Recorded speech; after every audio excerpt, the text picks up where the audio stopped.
Bread and circuses, expensive and hugely popular events in the Roman sporting calendar. The modern Olympics in ours. Perhaps they've outrun their usefulness and our wallets.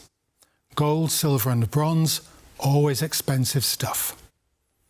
A showcase for human excellence, or do bread and circuses still matter?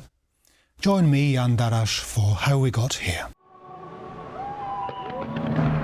A spectacular fireworks display signalled the end of the Paris 2024 Games. And as sports fans made their way home, officials reckoned with the cost of hosting the Olympics. It was calculated that spending on Paris 2024 will come in at under $10 billion, only about 25% over the initial budget. The S&P Global Ratings Agency says that's in stark contrast to earlier events. In Tokyo, the 2020 Games came in at 280% over budget, while the 2016 meeting in Rio de Janeiro recorded a staggering 350% overspend. The key to this cost control, according to the ratings agency, is the adaptation of existing infrastructure. Paris showcased some of the city's most familiar sites in breathtakingly unfamiliar ways. 95% of the Olympic venues were in existence before Paris even won the bid to host the Games. Only 3 new projects were constructed: the Olympic Village, the Aquatic Centre and a gymnastics venue. Away from the Games, the question, can sport be profitable, depends on many factors. In the near future, streaming is set to become a game changer. As services hack away at the dominance of traditional broadcasters, sports bodies and franchise owners are negotiating contracts to view games and matches online. This will break down the historic national boundaries around sports. The Olympic flag has now touched down in Los Angeles as the city prepares for 2028. And officials are looking to repurpose its iconic attractions. It's a trend Poland will likely hold dear to should it win the chance to hold the 2040 or 2044 Games.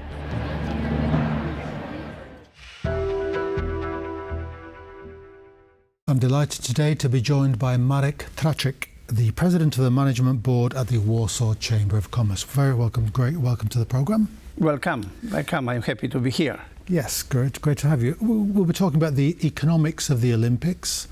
There's been some controversy about the Polish contribution. The Olympic Hall of Medals, or the Hall of Olympic Medals, has been low, and yet the the outlay in terms of the money has been very, very high. Millions and millions poured into elite sport. Is that a good return on taxpayers' investment? Yeah, because if you are speaking about different countries, it's Poland was very, very low as a country, very low position as a country which received the medals. We may compare with other countries like Holland, like Belgium, yes, like another country with small population, Hungary, where absolutely they had much more bigger success. So this is the problem: how to invest the money, how to manage the money, because we may invest like just we are speaking about Olympics. So the Italian in '90 they invest a lot of money. They built it new airport, they built it new railway station, they built it new hotels. Some hotels they never open, they never finish, they demolish. The railway station they use only for a few days. After it was not useful for them. The airport, after 10 years they close. So we may say the same to compare. And the Italian, they know to invest money, they know how to do the business. And in this case, if you speak about the Polish investment in the Olympics, to preparation for the Olympics, we may say the same. The investment which probably we were doing in these sectors, in different kind of sport, sports games, they were wrong. they were too, how to say, too close and not to help the sportsmen to develop them possibility, them, how to say, big force to fight, to win during the Olympic Games. We have around 40 million population, and absolutely from many years, I worked once in the Polish Ministry of Tourism and Sport, so I know what does it mean. We had a lot of investments in the infrastructure. We created a lot of games, football stadiums, small one in small villages. So the problem is then the sport is for elites. And just to go to the heart of the France, the France started to change absolutely the image of the Olympic Games. First of all, they started from 2022, only in Paris, 100,000 workers were exercising sport activities during their job. After the Olympic Games, the Ministry of Education and other state organizations, public organizations connected with sport, with education, then the children, the young people, they will oblige every day to exercise different kind of sport, half an hour every day. So this is absolutely totally new idea which France is bringing to show that the sport is not for elites.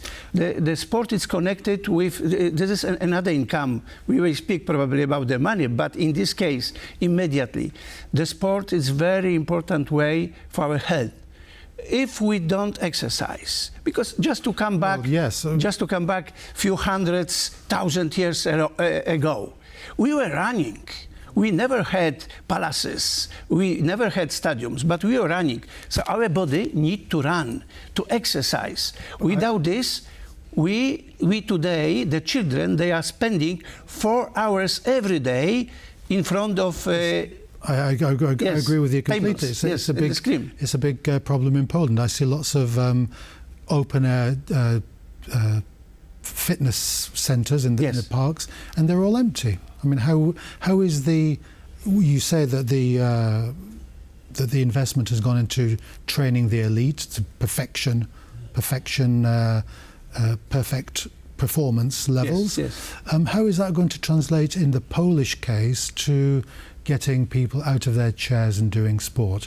We've seen that the Polish Prime Minister has made is advocating that Poland bid for the 2040 or 2044 Summer Olympics. Yeah, how is that going to? It's short time. How is that gap going to be bridged? No, it's short time because it's come tomorrow. So what we need is exactly the very important question. That absolutely what we need to open the discussion about this, because if we may build the buildings, infrastructures, we may build stadiums, but if we don't start to educate the people, if we don't start to say in our factories, in our companies, for the entrepreneurs, please stop the job. Please take half an hour and exercise. This one, you will not lose half an hour. You will earn. Why?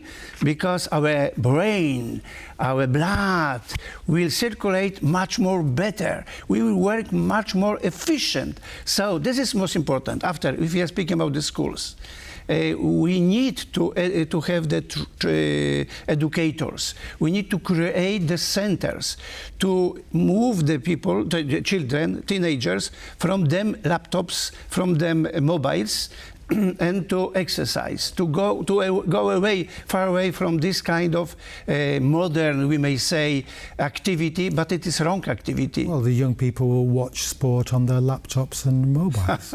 But it's not enough. We are only watching. I totally agree, but yes, it's when we invest so much in the top performers, and yet we don't see a commensurate improvement in people's health. No, but we're just a nation of spectators. Not just think about Poland, but generally Europe and. I don't think so, I don't think so that it is not improvement, because second my opinion, it will be very nice to ask in this case what's happened in Paris when there already 4 years ago the workers they started to train every 30 minutes. So how probably the cost in the hospitals, the cost to take care about our health, about them health, it's lower. So it's another profit which are giving the Olympics games, to which are giving not only the Olympic Games, it's how to say, the invitation, the image, the top to show, to motivate the people to start to do the sport, different kind. So for this reason, it's very important. We used to say for elite. No, sport is not for elite. Just to remember Turkey, very nice country, but the Turkey for many years, they opened the fitness outside. Italy, in Poland, from many years, we taught this. We are taking from other countries. We are creating this fitness, and I don't agree a lot when you said then the fitness they are empty. No. It's a lot of people they are coming. This is incredible. Please see the Poland as a country connected with the activity with bicycle. We are the country where we buy much more bicycles, where we use bicycles, and where we develop the roads for bicycles. So we are the first country in Europe. This shows that it's absolutely from why yes, the children especially, because we don't take care, we are busy. No, we have to stop. We have to motivate the children. When we talked earlier, before we came on air, we talked about the loss-making aspect of hosting the world, the Olympic Games. Yes. When and if Poland presents its bid, what example does it have to follow to make the Games not a huge loss? Yeah, because you're speaking about the big losers, like Montreal yes, in '76. They first of all they declare to invest some money, but they invest. I took just some porter 720% more. The same thing Barcelona in '92. They invest much more than they declared, 266%.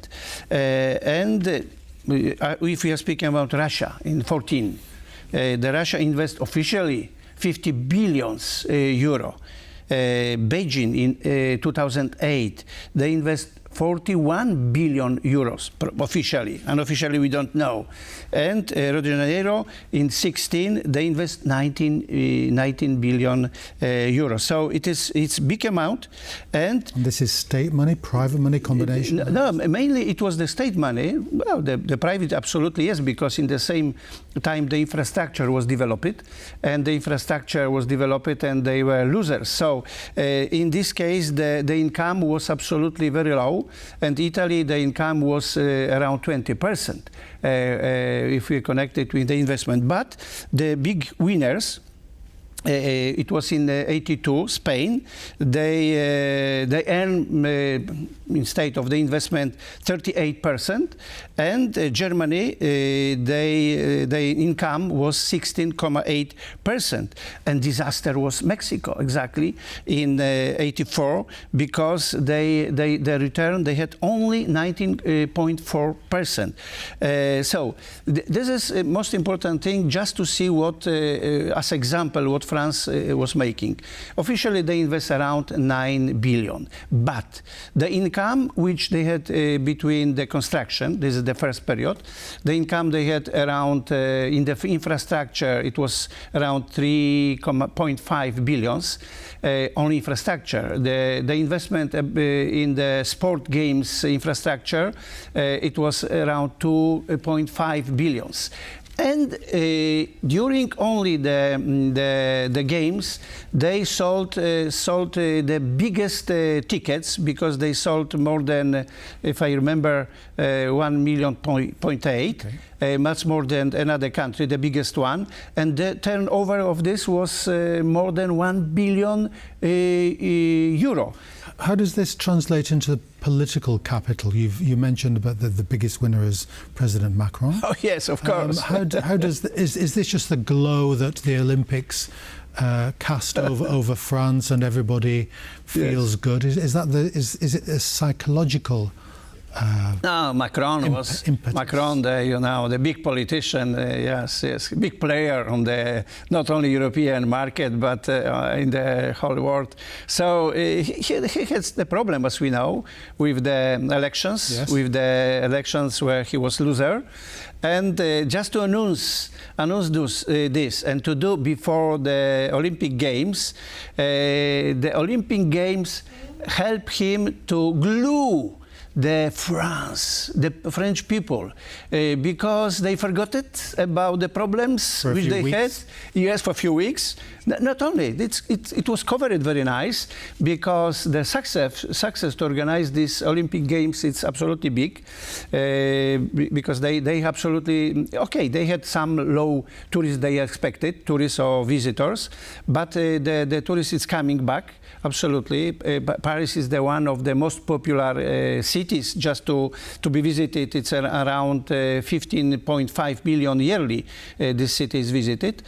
So not only the image which were around the world, it's absolutely very positive, except some discussion we don't want to say about this. And after the tourists, absolutely it's coming. Not only the diplomacy, the political diplomacy, it was big success for Macron and for France, because we have to see as a image connected with the heredity which France offered. Just to do the opening games on the river. Oh my God. Just to show the opening, this nice France, Paris with the architecture, with palaces, just to run, to go in, to see inside. Today, I believe that a lot of people, they are dreaming to go not to the Olympic Games stadium, but to go on the river, to go to the palaces. So the turnover, it will come, not only. In this case, we are speaking then turnover for tourism, it's coming around 15 years. Around, because it will grow. Another important thing, it's in this case, the export. Yeah, so we'll see how Frederick Chopin plays out in the Olympics next time. Yeah, we wish. We have a lot of ideas with Chopin, a lot of shows. We have nice players around the world, so Chopin is much as a composer. Yes, he's the brand of... absolutely, it's our brand. Marek Traczyk, thank you very much in the meantime for coming onto the program. Great to have you. You're welcome. Enjoy. Please take your activity at home. Please make the sport not only half an hour. Please, personally, every day I am running. I am running minimum half an hour, not now. Just for many years I am running. It helped me a lot. Absolutely. During the day, I am full of activity. It helped me a lot. Thank you very much for coming onto the programme. That's all we have time for once again, so do join us next time for How We Got Here.